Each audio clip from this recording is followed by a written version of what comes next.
Fantastic.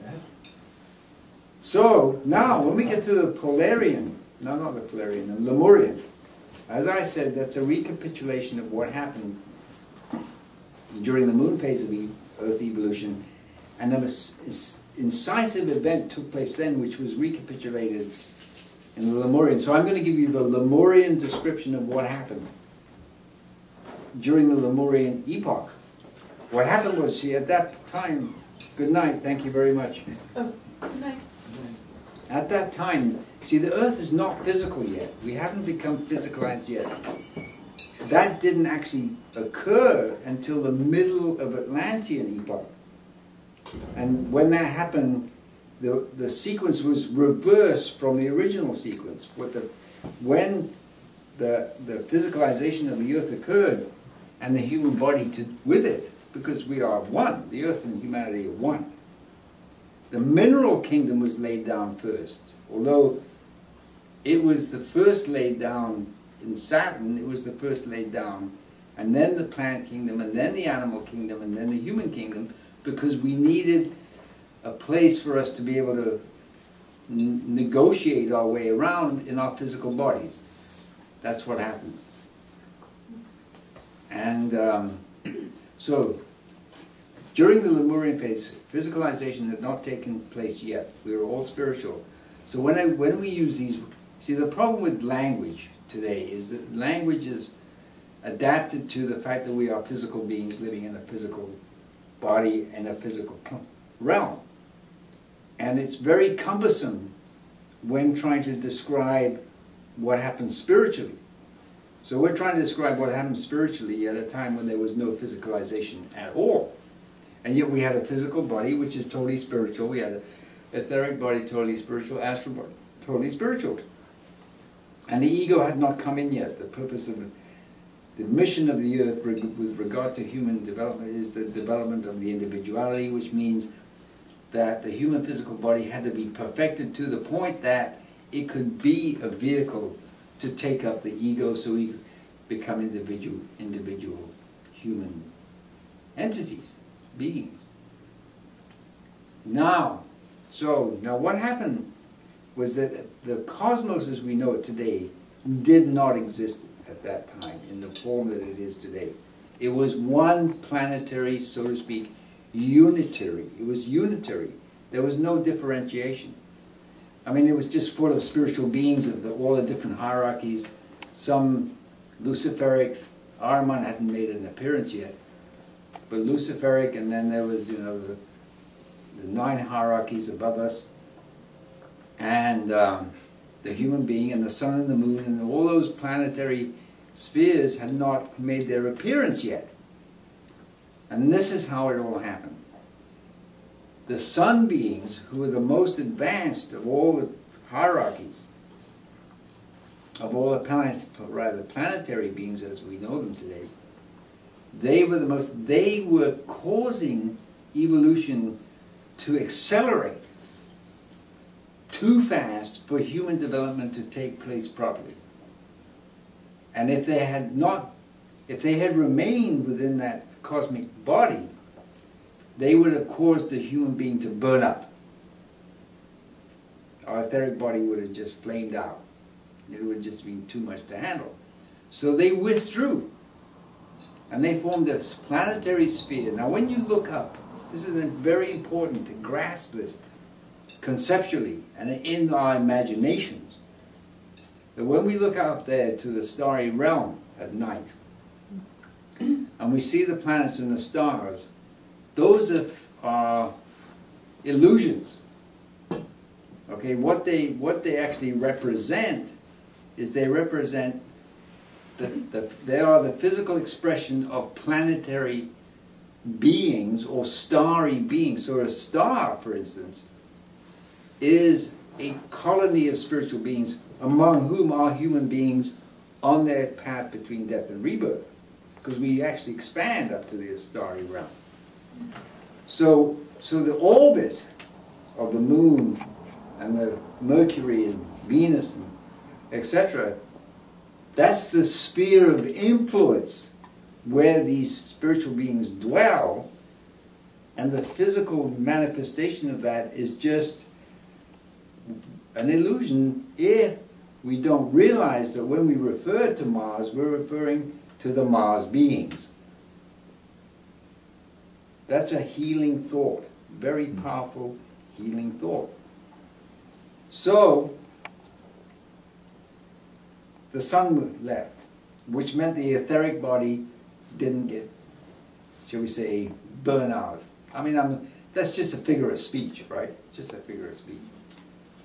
It was just getting too accelerated. So the sun beings left, and the result of that was everything slowed down too much. Everything started to really harden, spiritually speaking. Harden, become like bark. The spiritual equivalent of bark became congealed and solidified. So our physical bodies as such, which was spiritual, became very dense, and the etheric body with it. And the result of that, if nothing had happened to change that, is we would have died out from being, shall we say, ossified, desiccated. We couldn't have made any progress. Human development would just have come to a complete stop. So what the sun beings did is they compelled the moon beings to leave and form their sphere of influence, of which the moon we see tonight, which is, what is it? We're in the first quarter right now, and the waxing moon. That is an outward visible manifestation, physical representation of the activity of the moon beings. And their densifying forces. And that set up the proper rhythm, and that meant the astral body was no longer congealed, because the moon has to do with the astral body, the sun with the etheric body, and the earth with the physical body, right? So, and we're threefold. Plus we have the ego, which came in later. Because we were more like animal men at that time. Animal people. And there's records of that knowledge in the Egyptian literature. You see lots of statues of humans with, you know, lions' heads and horses' heads and the Sphinx and all that. That's the knowledge that they had during the Egyptian civilization, which was in the beginning of historical records, of the fact that we were animal people at one point in our development. You know, we had cat heads and whatnot. So, what happened then was that prior to the moon being withdrawn, conditions spiritually got so difficult that only a handful of human bodies could make progress. And actually, in fact, he says literally, only 2 made it. By the time the sun beings compelled the moon beings to leave, there were only 2 bodies that were capable of procreation. So the story of Adam and Eve is real.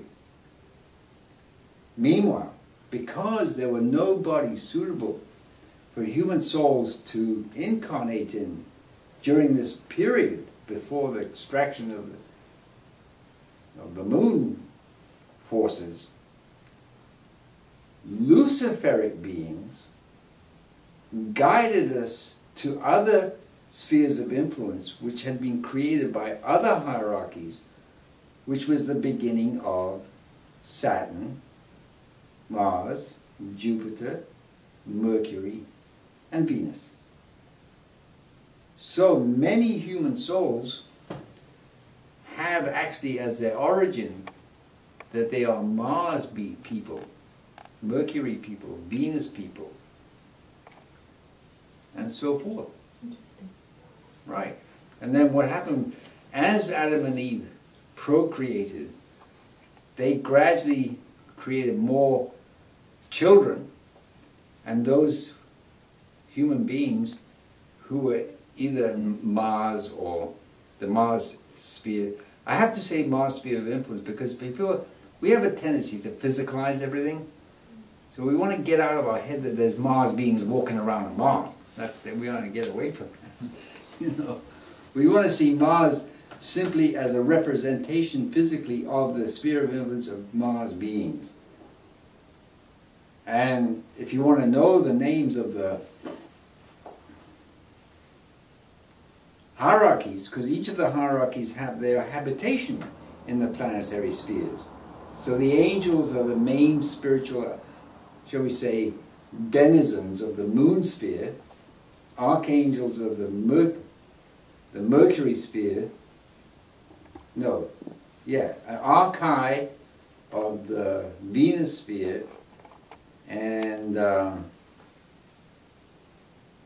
exousiae of the, who are the spirits of form of the Sun sphere, Kyriorites, the spirits of wisdom, I think of the Mars sphere, and Dynamis, the spirits of motion of the Jupiter sphere, and the Saturn sphere, I think of the thrones, the spirits of will, and then the seraphim and cherubim above that. Anyway, so the pitch is to really get into our mind's eye, our imagination, that we're living in a spiritual cosmos, and we are living alongside and with spiritual beings of one kind or another. And these are just some of them. I mean, I haven't told you about all the spiritual entities that are in existence. These are just the major ones. And some of them are Luciferic, and of course Ahriman came in later, but I'm not going to get into Lucifer and Ahriman. I'll probably get into them more next lecture, because they have a tremendous role to play, or rather the intestines have a tremendous role to play in the impulse of Lucifer and Ahriman.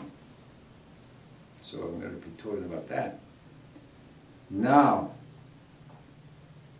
okay, so that's how the human being made it over that major crisis during our evolution, our spiritual evolution. But what happened to those bodies that could produce themselves, reproduce themselves, but they were not suitable for human beings to incarnate in them because they were too dense? What happened is that spiritual hierarchies, some spiritual beings, now Steiner does not tell us in this lecture what spiritual beings did this.